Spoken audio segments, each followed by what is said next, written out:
नमस्कार दोस्तों, स्वागत है आपका मेरे YouTube चैनल पर। मैं तरुण कालरा हिंदी पाठशाला में आज आपका स्वागत करता हूं। दोस्तों, आज आपको हिंदी की अगली कड़ी में मैं पर्यायवाची शब्दों के बारे में बताऊंगा और उनका अर्थ भी समझाऊंगा।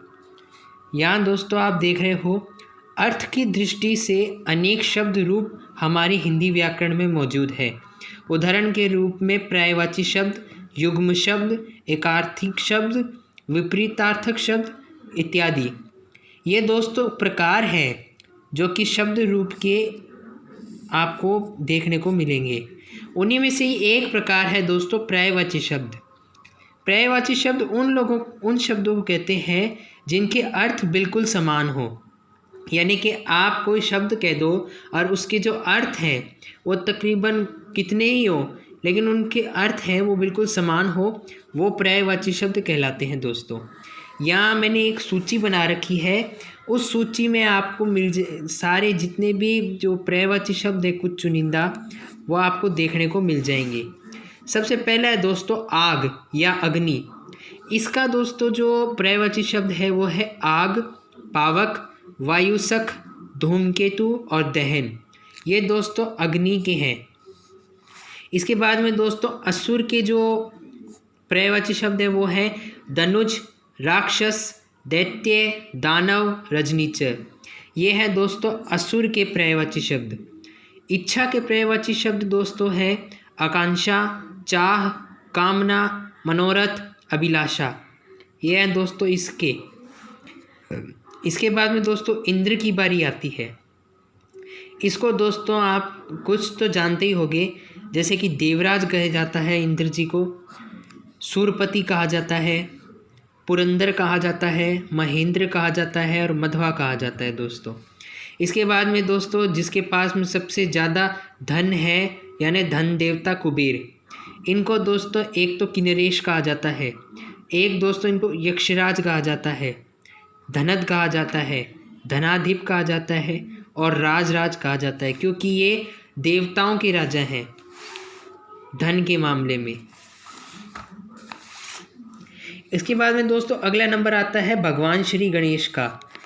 इनके दोस्तों पर्यायवाची शब्द है लंबोदर, वक्रतुंड, गजानन, विघ्नहर्ता और मंगल मूर्ति। दोस्तों उसके बाद में देव नदी गंगा का नंबर आता है। इन्हें दोस्तों कहते हैं जानवी, देव नदी, ध्रुवनंदा, भागीरथी और मंदाकिनी। ये हैं दोस्तों गंगा के पर्यायवाची शब्द। दोस्तों इसके बाद में चोर की बारी आती है। इनको दोस्तों एक तो तस्कर कहा जाता है, रजनीचर कहा जाता है क्योंकि रात में चोरी करते हैं, खनक कहा जाता है इनको क्योंकि आवाज़ आती है इनके अंदर से, और खनकने, पैसों के खनकने की भी, दस्यु कहा जाता है और मोशक कहा जाता है दोस्तों। इसके बाद में अगला नंबर आता है चांद का। दोस्तों चांद को एक तो चंद्र कहा जाता है, चंद्रमा कहा जाता है, हिमांशु कहा जाता है दोस्तों, एक इसको सुधाकर कहा जाता है दोस्तों, और एक आखिरी में रजनीपति। दोस्तों रजनी का मतलब रात होता है और पति यानी रजनी को जो संभालता है, तो इसे रजनीपति कहा जाता है दोस्तों। इसके बाद में है दोस्तों तालाब। सबसे पहला दोस्तों इसका पर्यायवाची शब्द है सर, सरोवर, पुष्कर, जलाशय, पद्माकर या अपन तड़ाग भी कह सकते हैं इसे।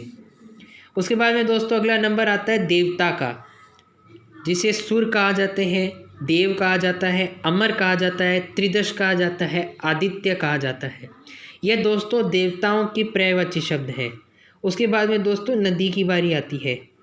नदी को दोस्तों एक तो सरिता कहा जाता है, तटिनी कहा जाता है, निर्झरणी कहा जाता है और तरंगिणी कहा जाता है दोस्तों। ये हैं दोस्तों नदी के पर्यायवाची शब्द।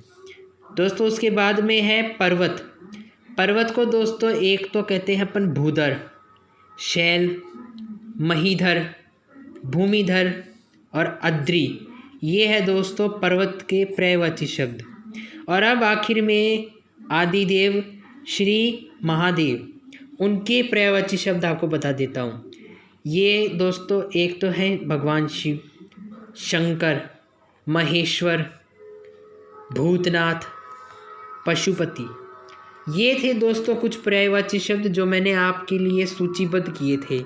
अगर आपको मेरी आज की वीडियो अच्छी लगी हो तो शेयर करें, इसे लाइक करें और चैनल को सब्सक्राइब करें। धन्यवाद दोस्तों।